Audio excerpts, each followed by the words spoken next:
paz do Senhor, vamos meditar na palavra de Deus. 1 Coríntios capítulo 13, versículo 8. O amor nunca perece. O amor nunca acaba. Mas as profecias desaparecerão. Haverá um tempo, não aqui, mas na eternidade, em que não precisará mais de profecias. As línguas cessarão. Há variedades de línguas, há muitas línguas, né?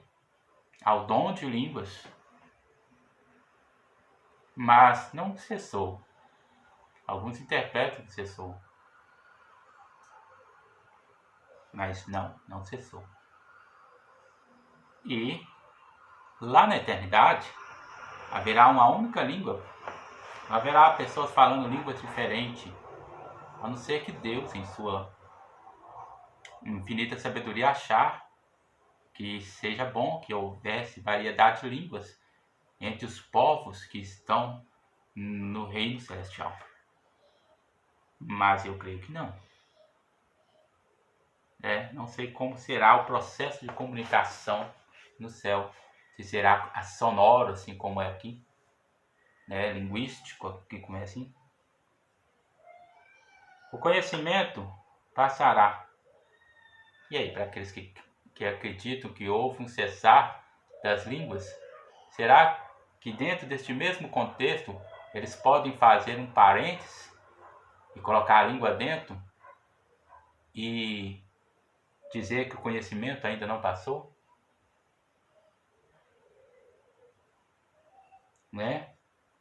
Vamos entender.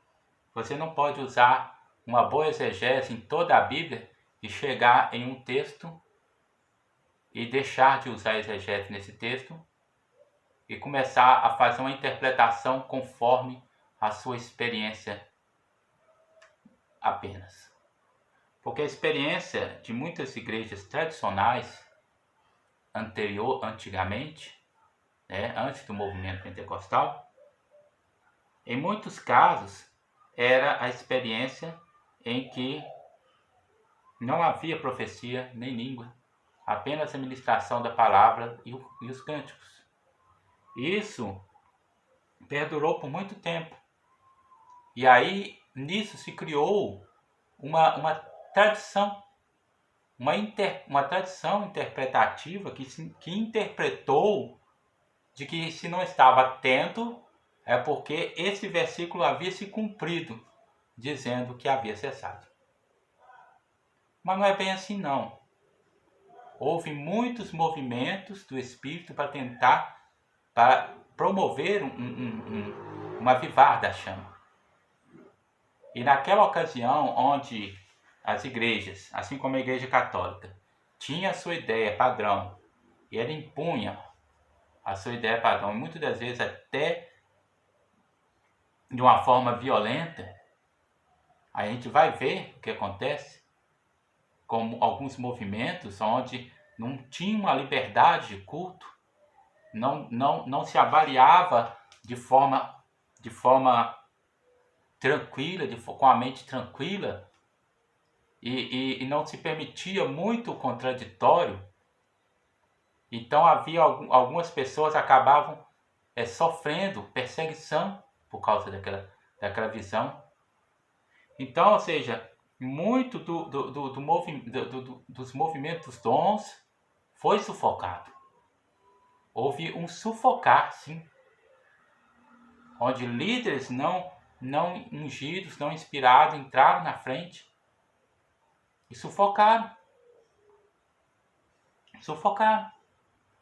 E outras pessoas, talvez, que experimentaram esse agir, talvez tiveram um manifestar até tímido. E aqueles que quiseram manifestar-se de forma mais ousada foram tidos como hereges, foram caçados, principalmente no tempo em que a Igreja Católica era a maioria,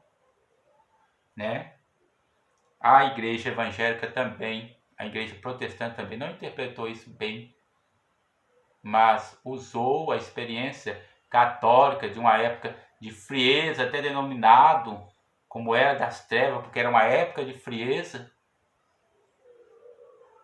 uma época de de abandono do Evangelho. Então, usou isso como parâmetro, para, né, ver que até a interpretação, né, ver que até a aplicação da palavra de Deus não era da forma certa, como se poderia esperar. Mas com o advento da reforma, se esperou que muitas coisas fossem mudadas e muitas coisas fossem apuradas. E isso aconteceu. As primeiras igrejas trouxeram a mudança, mas as outras igrejas que foram surgindo depois foram trazendo, foram como se fosse, como se diz, uma peneira que foi sendo passada, e cada filtro que foi passando, resquícios daquela igreja decaída foram sendo tirados,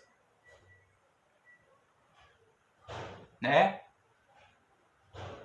Então não é para se admirar que a doutrina do Espírito Santo tenha sido resgatada numa época agora tão recente, da forma como foi resgatada.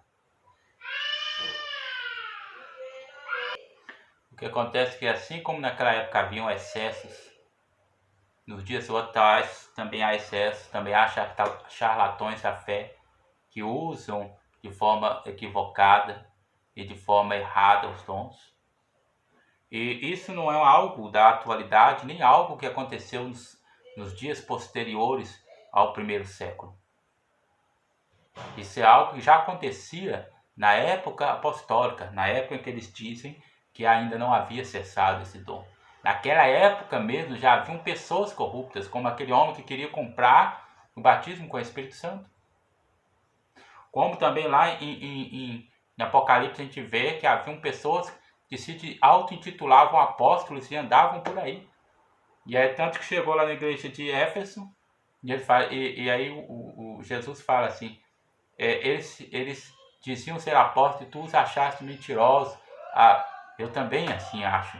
Ou seja, mostra que haviam também charlatões naquela época. Assim como há charlatões nos nossos dias atuais também, enganando e corrompendo o povo. E assim como houve equívocos a respeito da doutrina dos dons durante os séculos. Mas a igreja errou. Errou em que sentido? Errou no sentido de que ela sufocou a manifestação.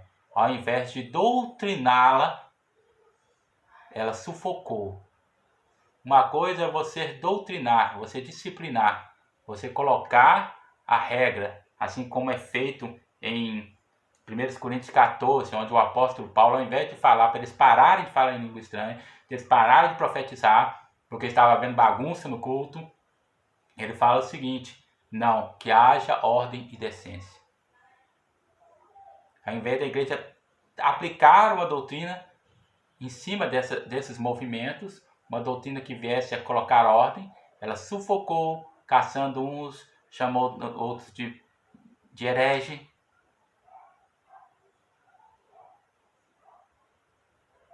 Ok? Fiquem com Deus, medite mais, eu sei que o Senhor vai falar com você.